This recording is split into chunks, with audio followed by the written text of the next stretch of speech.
Big boss Malayalam season 7-ലെ top 5-ലെ eviction പ്രക്രിയയാണ് ഇപ്പം നടന്നത്. ഗാർഡൻ ഏരിയയിൽ 6 പെഡസ്റ്റലും അതിൻ്റെ പുറത്തൊരു സ്റ്റാൻഡും വെച്ചിട്ടുണ്ടായിരുന്നു.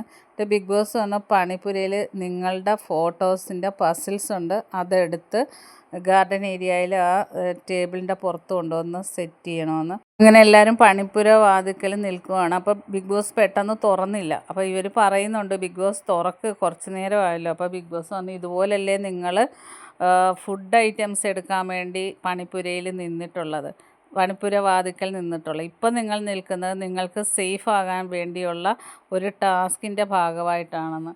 അതിനുശേഷം ബിഗ് ബോസ് തുറന്ന് എല്ലാവരും പണിപ്പുരയിൽ നിന്ന് അവരവരുടെ പേരിലുള്ള പസിൽസ് എടുത്തുകൊണ്ട് വന്ന് സെറ്റ് ചെയ്യാൻ തുടങ്ങി. ആദ്യം തന്നെ അക്ബറിൻ്റെ ഫോട്ടോ സെറ്റ് ചെയ്തത്.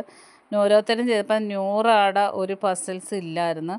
അങ്ങനെ പിന്നെ നൂറ എവിക്റ്റഡ് ആയിരിക്കുകയാണ്. ടോപ്പ് 5 കാണാതെ തന്നെ നൂറ വീട്ടിൽ നിന്നും വിട പറഞ്ഞു പോയി.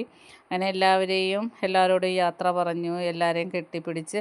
അനീഷ് പറയുന്നുണ്ട്, നിങ്ങളെൻ്റെ പെങ്ങന്മാരാണ്, എന്തെങ്കിലും ആവശ്യം എന്നെക്കൊണ്ട് വേണമെങ്കിൽ എപ്പോൾ വേണേലും വിളിക്കാമെന്ന് പറയുന്നു. അങ്ങനെ സെൽഫിയൊക്കെ എടുത്ത് നൂറ യാത്രയായി.